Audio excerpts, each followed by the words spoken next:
செய்து முடிப்பே, நீர் முடித்து தீர்க்கும் மட்டும் கைவிட மாட்டே, சொன்னதை செய்து முடிப்பே, நீர் முடித்து தீர்க்கும் மட்டும் கைவிட மாட்டே, என் கையை கொண்டு நீர் தொடங்கினதெல்லாம் என் கையை கொண்டு நீர் நிறைவேற்றுவே, என் கையை கொண்டு நீர் தொடங்கினதெல்லாம் என் கையை கொண்டு நீர் நிறைவேற்றுவே, மறவாமல் நினைப்பவரே இசையா நிறைவேற்றி முடிப்பவரே,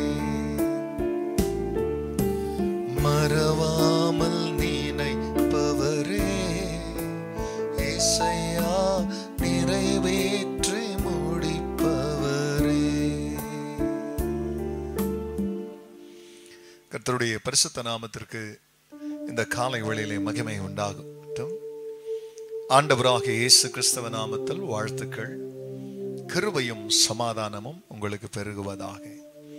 அன்பானவர்களே, இந்த நாளில் என் தேவனாகிய கர்த்தர் நமக்காய் அவர் கொடுக்கின்றதான அவருடைய ஆலோசனையானது சங்கீதம் 19:11.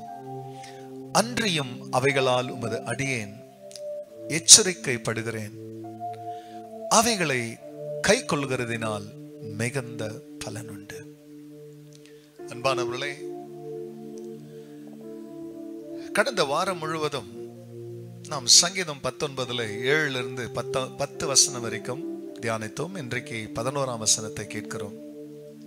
அதில் கர்த்தருடைய வேதம் குறைவற்றதும் ஆத்துமாவை உயிர்ப்பிக்கிறதுமாய் இருக்கிறது என்றும், கர்த்தருடைய சாட்சிகள் சத்தியமும் பேதைகளை ஞானியாக்குறதுமாய் இருக்கிறது என்றும், கர்த்தருடைய கற்பனைகள் தூய்மையும் கண்களை தெளிவிக்கிறதுமாய் இருக்கிறது, கர்த்தருடைய நியாயங்கள் செம்மையும் இருதயத்தை சந்தோஷிப்பிக்கிறதுமாய் இருக்கிறது, கர்த்தருடைய நியாயங்கள் என்று மீண்டும் கர்த்தருடைய நியாய தீர்ப்புகள் பிரியமானவர்களே அவை உண்மையும் அவைகள் இருதயத்தை சந்தோஷிப்பிக்கிறதுமாய் இருக்கிறது.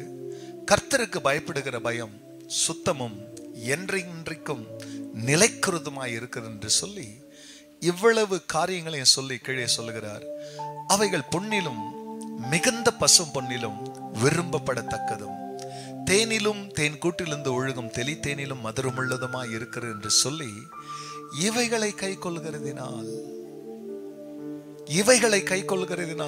அவருடைய வேதத்தை, அவருடைய சாட்சியை, அவருடைய கற்பனையை, அவருடைய நியாயங்களை, அவருக்கு பயப்படுற பயத்தை, இவைகளை கை கொள்கிறதினாலே நம்முடைய வாழ்க்கையில அவைகளால் உமது அடியேன் எச்சரிக்கைப்படுகிறேன். எப்படி நடக்கணும்ன்ற எச்சரிப்பை எனக்கு அந்த வசனம் கொடுக்குது. அவைகளை கை கொள்கிறதினாலே மிகுந்த, கொஞ்ச நஞ்சமல்ல, மிகுந்த பலன் உண்டு.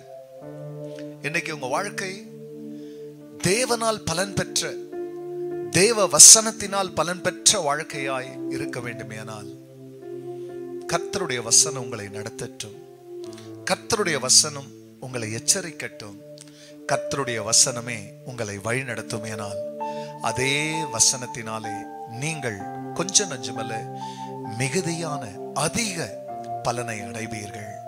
அப்படியே தேவன் அவருடைய வசனமும் நம்மை ஆசீர்வதிக்கும். கண்களை மூடினவர்களாக ஜெபிக்கலாம். பரிசுத்தரே, உம்முடைய நாமம் மகிமை அடையட்டும். ஆம் சுவாமி, இதை கேட்கிற ஒவ்வொரு மக்களும் வேதத்தோடு கூட ஒரு நெருங்கிய தொடர்பை, நெருங்கிய ஐக்கியத்தை வைத்து அவர்கள் நல்லா வாழும்படியாய் தேவன் தயவு செய்யும். உங்க சத்திய வசனத்தின் பலனை அனுபவிக்கட்டும். ஜெபத்தை கேட்டதற்காய் நன்றி. இயேசுவின் நாமத்தில் பிதாவே, ஆமென், ஆமென். சொன்னதை செய்து முடிப்பே, நீர் முடித்து தீர்க்கும் மட்டும் கைவிட மாட்டேன். God bless you, church. Have a blessed day.